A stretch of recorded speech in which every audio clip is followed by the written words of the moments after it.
Welcome back to our special coverage of the White House Correspondents Dinner. Brianna Keilar has a great guest with her on the red carpet. Hey, Bri. Hi there, Poppy. I'm here with Donald Trump and his most beautiful wife, Melania. And this is sort of an example of what this is all about. Hollywood running into politics a little bit. You're obviously toying with the idea of running for president. You all but said you would yesterday in Richmond. Tell us about that. Are you going to? Well, we're looking at it very seriously. The country is going to hell. Such bad decisions are being made. We're not respected by anybody. So I'll be making a decision fairly soon. We've had great response. I mean, nobody thinks I'm going to run. That's the only thing. They don't. Well, think you've I'm toyed gonna with run. it before, well, and you haven't. I've looked at it before, but you know, unfortunately, Mitt Romney didn't carry the ball very well, and he failed us. And so I don't think we want to see that happen again. Politicians, they're all talk, they're no action. Lots of problems for the country that can be easily solved, Brianna. So I'll make that decision June, July at the latest. June, July at the latest. Why then? Just seems to be an appropriate time. Okay, and so I guess as you're looking around, let's talk about something a little lighter. You're here to bump into some politicians. You're going to see the president tell some jokes. There are a lot of other celebrities here as well. Who are you most excited to see? Let me ask you, Melania. Who are you excited to see this evening, or anyone that you've met that you hadn't met before, maybe? Well, I met a lot of people already, so it's an exciting night. We will have a great time and, just to have fun. Who do you think will be funnier, Cecily Strong or President Obama? I think they'll both be good. When President Obama was doing the thing a few years ago with me, I thought it was very well delivered. Actually, much better than the comedian. I thought he really did a good job. I think it's going to be great. I think it's going to be a fun evening. We will have a good time. He's mentioned you before. Do you think that could happen again? Many times. It might. I mean, I just don't know. But certainly he mentioned me a lot that night, and I had a great time. It's sort of interesting. I had this incredible time, and then the next day I woke up, and the papers all said I was miserable. I didn't have a good time. I was saying to everybody, I love this. I mean, I was like a big focus, and I like that. So I did have a great time, actually. Okay, well, we'll see if that repeats itself tonight. Thank you so much for coming tonight and for chatting with us. Thank you. Hello, Jeff Zucker. He did say that he wanted to say hello to his friend Jeff Zucker, the head of CNN, Poppy. So I told him, that. You can. Go ahead. But he didn't say hi to me, and I've interviewed Donald Trump before. Yeah, that's right. So apparently he likes my boss more than me. I don't understand. He didn't have IFB, so he couldn't hear you. That's all it was.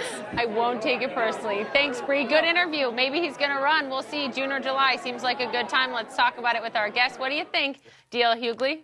Having Donald Trump host a political event is like having Flavor Flav host a spelling bee. It's just that. Stop. It's a shame to be the last one. Like, my job is to make people laugh. That's the gig.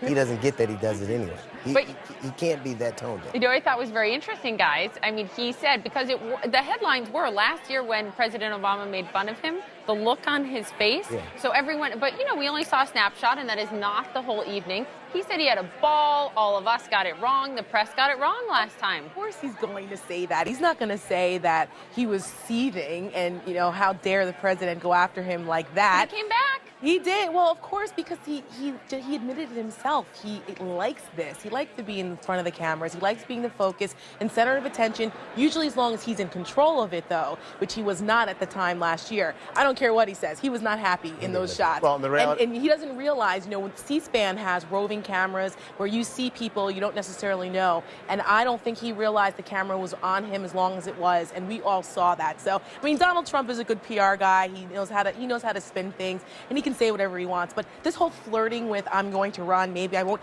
he's done this many times before, and it continues to give him a platform to say what he wants to say politically. So he keeps flirting with the idea, and people keep giving him airtime. And I don't really see him running for president, but he'd much rather flirt with the idea and keep himself the center of attention. I would just add, anybody in that room who gets made fun of, who says they don't like it, is lying. That's right. Because if you get the President of the United States to even mention your name, you've made it. That's a huge status symbol. So, people in that room who say, oh, he hurt my feelings, come on, stop it. That's like the highlight of your life. But when you can tell people, when people are name me one joke Donald Trump ever told at his own expense. That's how you can tell if somebody's enjoying it or not. If they have a level of self-deprecation. It's interesting because one of President Obama's speechwriters, who's going to be joining us a little bit later, John Favreau, said that the president always insists on having self-deprecating jokes, which I think is interesting. We'll definitely see some of those tonight. Laura, what's your impression? Oh, I think it's interesting. I think he always makes for a very, very good segment because he always does interesting things that people love to talk about. That's true. Said very diplomatically, Laura. Yes, We yes. want to know what you think, not about you. Well, tell us what you think about Donald Trump and a possible run for president. Tweet us, of course. But also we want to know what you think about who the funniest president is at these things. President Clinton, Bush, or President Obama. You can tweet us your response at #CNNVote. Also, you can go online to cnnpolitics.com. We'll reveal your answer later. Who is the funniest president? Well, you think the president has a tough job with his speeches? Wait until you hear what the comedians have to say about it. And speaking of the president, we are just moments away from his grand entrance here at the annual White House Correspondents' Dinner. We'll bring you that as soon as it happens. Stay with us.